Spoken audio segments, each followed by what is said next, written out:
Good day, world! People across the globe, welcome to our travel vlog. This is your Kuya CJ. And I'm Jey-Emm. We are excited to travel to the one of the best country that has a wonderful view of different beaches. Don't forget to hit the button, like and subscribe for more videos for you to update. Stay safe, everyone. Let's go!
Again guys, so we are here in the one of the best beaches in the East Timor.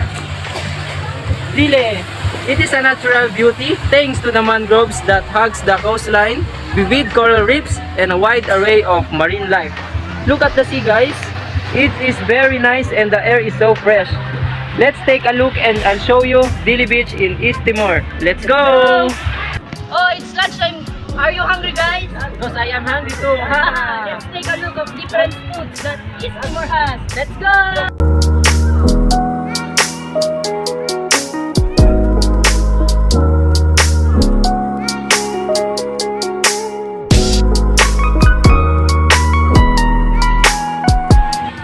Bom dia, senyor. Try this our very own East Timor Dili food style.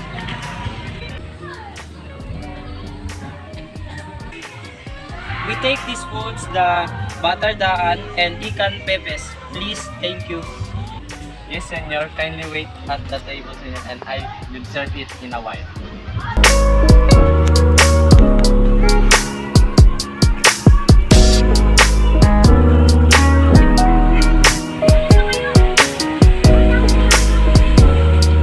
We should interview some people or anyone here for us to know the history, culture, traditions of an East Timor.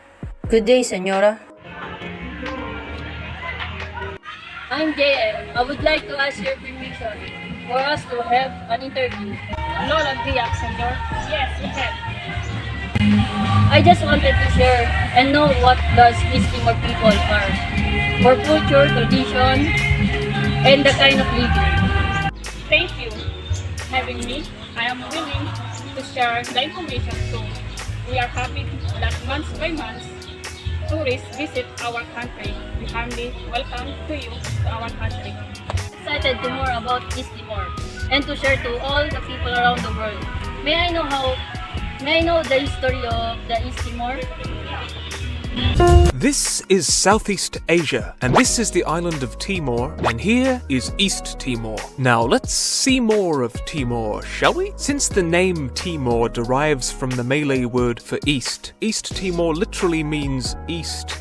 The first persons who inhabited this island came from the north, however, Austronesians from South Asia. They lived in caves and fished for tuna and made seashell necklaces, but little else can be known from those long ago days. Sometime around 3000 BC, BC, the Melanesians arrived, and then the Malay peoples from southern East Asia followed. Chiefdoms were established, because wherever people are, someone has to be the boss over them for some reason. And Timor became a stopping point for various Asian merchants and traders, who had a particular fondness for the island's ample stores of sandalwood, a commodity much desired for its durable fragrance. This is what attracted European explorers and colonizers. The 1500s saw Portugal settle in and slowly take control, introducing corn, coffee, and Catholicism. The mid-1600s saw the Dutch sweep into the Indonesian archipelago and incrementally conquer it. And while they fought Portugal for Timor, they never managed to get it completely. The island was split in two, with Portugal running the east and the Dutch the west, which was formally ratified in 1859. For centuries, Portugal had not invested very heavily in the island, but as its own economy flagged, it pushed for further Timorese resource extrication, but not for better work conditions for labourers, which sparked a big rebellion that forced Portugal to bring in soldiers from Mozambique and this gunboat to suppress it. But as unideal as Portuguese rule was, 1942 saw the beginning of an all-too-real nightmare as the Japanese invaded and planted their imperial flag on Timorese turf as part of their conquest of the Pacific. Australia feared they would be next and sent soldiers north to hinder Japanese territorial ambitions. The Dutch also sent some forces, and the Timorese were only too happy to help, as the Japanese were taking all the food and burning villages. Gritty, grisly guerrilla warfare ensued, hampering Japanese expansion, but leaving over 40,000 Timorese dead. In 1945, Japan surrendered and withdrew, and the Portuguese were welcomed back. But the age of colonies was winding down. In 1974, Portugal's new government favoured decolonization, and East Timor's left-wing political party, Fretilin, declared independence on the 28th of November 1975. A few days later, Indonesia invaded and took control, ostensibly to quash the threat of communism. The world condemned Indonesia's occupation of East Timor, and the East Timorese spent over 20 years fighting Indonesian forces, encouraged and inspired by the courageous Catholic bishop Father Bello. International pressure finally forced Indonesia to withdraw in 1999, having been responsible, through killings, famine and so on, for up to 200,000 East Timorese deaths. 2001 saw East Timor vote in democratic elections, and Mr. Gusmao here became first president. Since then, East Timor has recovered as best it can. But there is a long way to go, and about half the populace lives in poverty. If the country ever gets round to building a railway, it is believed the economy will begin to surge. Let's hope so, as this country has suffered enough.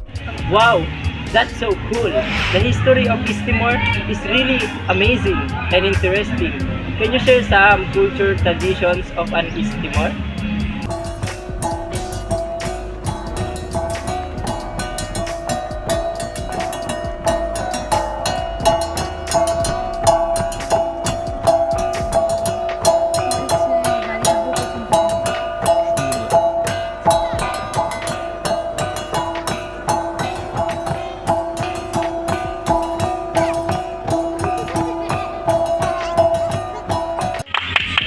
That's very interesting.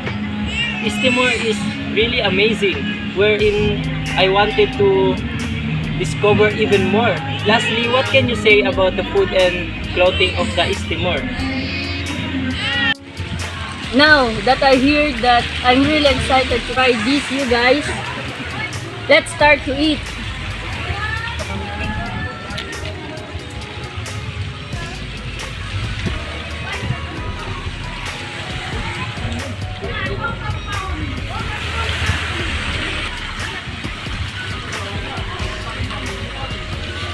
Wow, the taste is very new and delicious. Everyone should try these foods. They have unique flavourism in your mouth and it's very delicious. Thank you very much, Senora, for your time and effort in taking part of this interview and vlog. I hope you'll continue to welcome more tourists in the future. Thank you so much. Finally, we're home. So tired, but we enjoy. East Timor is really an amazing country. From their history down to their foods. They have their own uniqueness. Well, everyone is unique. They're very kind and hospitable too. So you guys be better to visit East Timor and try to all the newest practices or activities they have. From foods, culture, and traditions.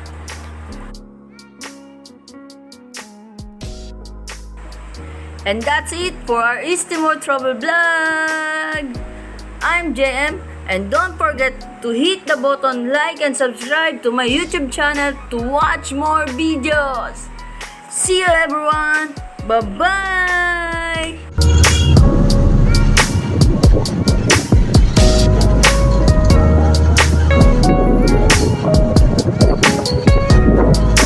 Hello guys.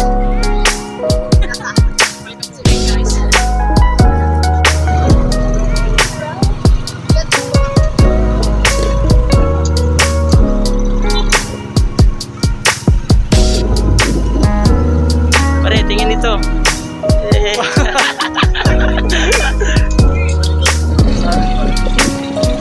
Oh, baby. Pare.